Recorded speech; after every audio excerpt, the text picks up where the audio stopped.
Bom, boa tarde pessoal, tudo bem? Peço logo antes que se inscrevam no canal, dê um like e compartilhem para poder me ajudar nesse trabalho que eu estou fazendo. Lendo livros Neuromancer, primeiro livro aí. Bom, vamos dar continuidade à historinha aqui. O destino dela era um dos complexos de aluguel de softwares de procedência duvidosa, alinhados ao longo da Memory Lane.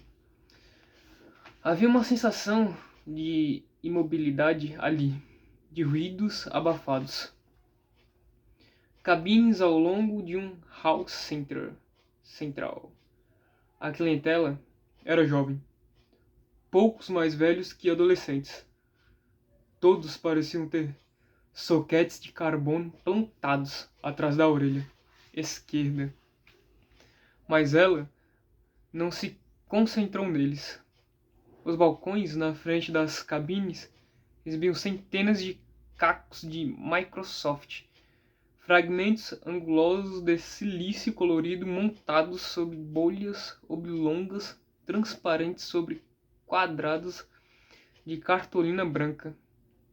Molly foi até a sétima cabine ao longo da parede sul, atrás do balcão.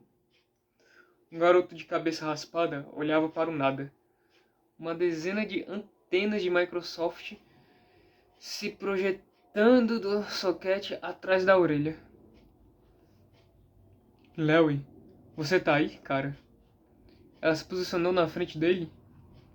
Os olhos do garoto entraram em foco. Ele se sentou reto na cadeira e tirou uma lasca magenta berrante de seu soquete com uma unha suja. Oi, Larry. Molly. Ele acenou com a cabeça para ela. Tem um trabalho para alguns dos seus amigos, Larry. Larry tirou uma caixa plástica fina do bolso de sua camisa esportiva vermelha e abriu-a, enfiando o Microsoft ao lado de uma dezena de outros. Sua mão ficou pairando. Selecionou um chip preto brilhoso, ligeiramente mais comprido que o resto, e o inseriu suavemente em sua cabeça. Seus olhos quase se fecharam. Molly tem um cavaleiro, ele disse. E Larry não gosta disso. Epa! Ela disse. Eu não sabia que você era tão sensível.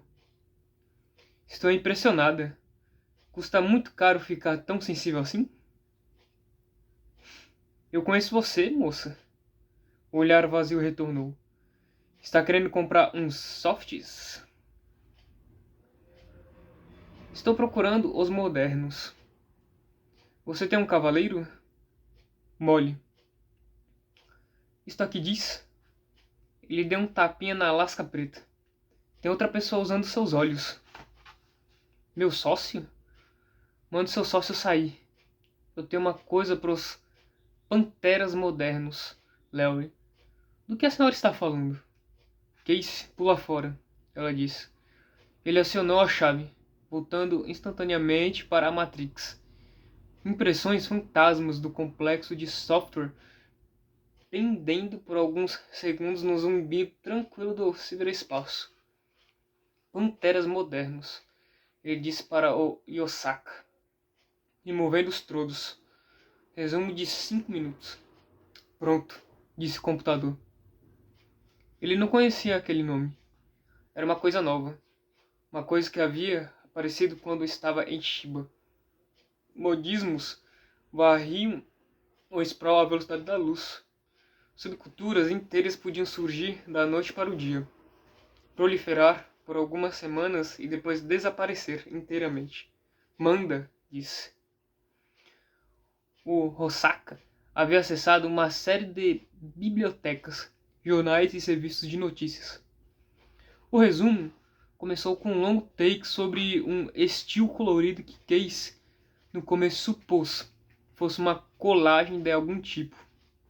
O rosto de um garoto recortado de alguma imagem e colado a uma fotografia de uma parede rabiscada de tinta. Olhos escuros, dobras epicânticas, que eram obviamente resultado de cirurgia. Uma camada irritada de acne, espalhado por bochechas branquinhas e magras.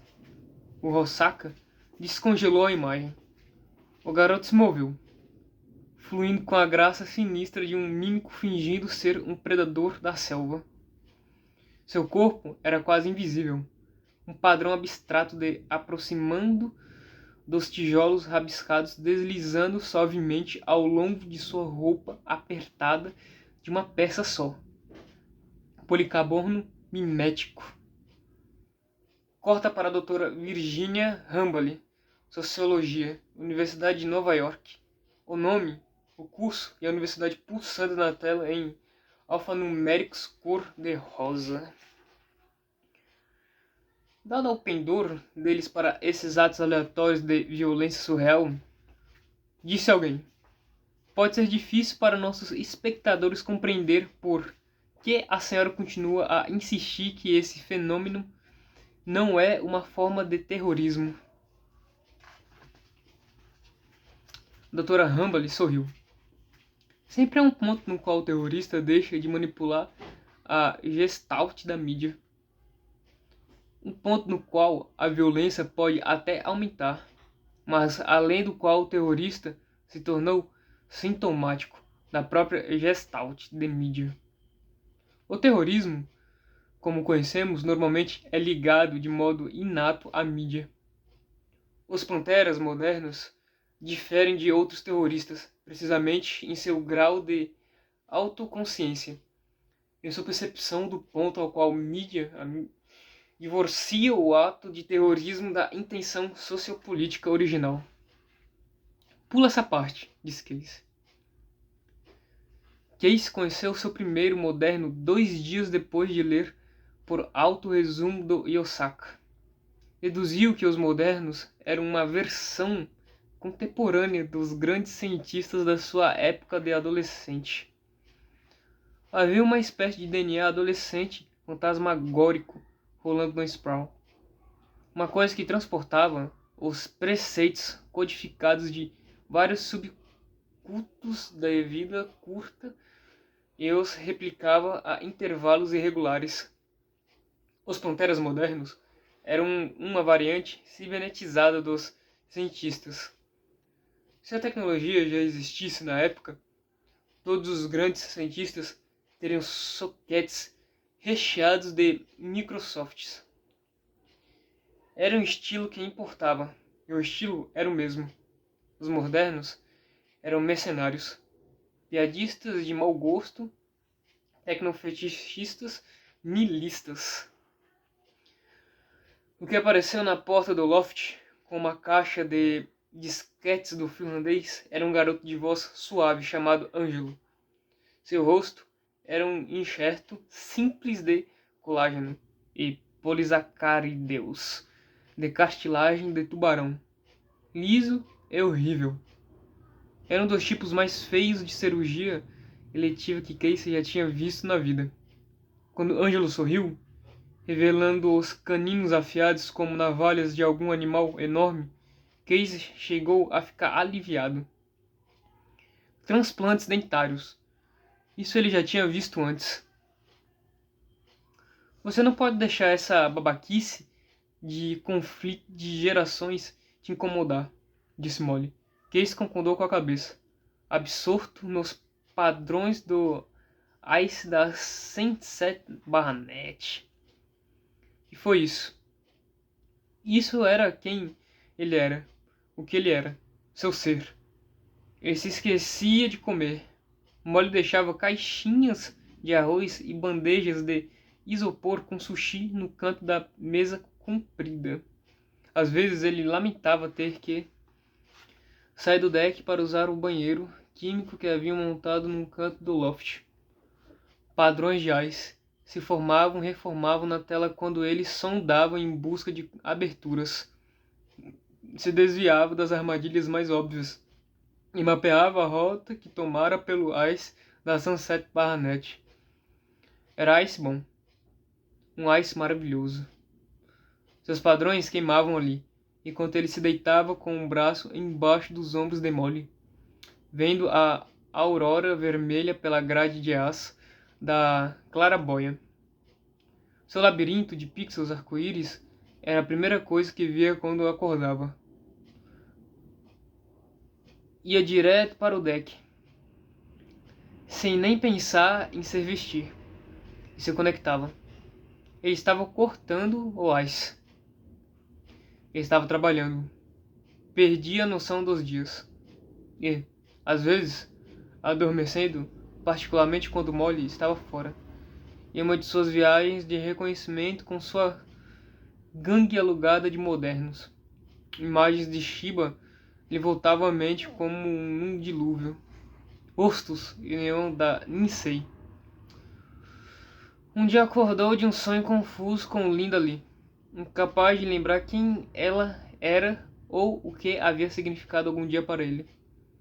Quando se lembrou, conectou-se e trabalhou por 9 horas seguidas. O processo de quebrar o ice da Sunset Net levou um total de 9 dias. Eu disse uma semana, disse Armitage, incapaz de esconder sua satisfação quando Casey lhe mostrou o seu plano para a operação. Você levou o tempo que quis? O caralho, disse Casey, sorrindo para a tela. Isto aqui é um bom trabalho, Armitage. Sim, admitiu Armitage. Mas não deixe isso subir a sua cabeça. Comparado ao que ainda vai fazer, isso é um joguinho de fliperama. Te amo, gata-mãe, sussurrou o Homem-Link dos Panteras Modernos. Sua voz era estática, modulada no headset de Casey. A clanta, ninhada. Parece verde, sinal verde, entendeu? A voz de Molly era um pouco mais clara. Ouço e obedeço. Os modernos estavam usando uma espécie de antena parabólica vagabunda em Nova Jersey para desviar o sinal embaralhado do Homem-Link por um satélite dos filhos de Cristo Rei.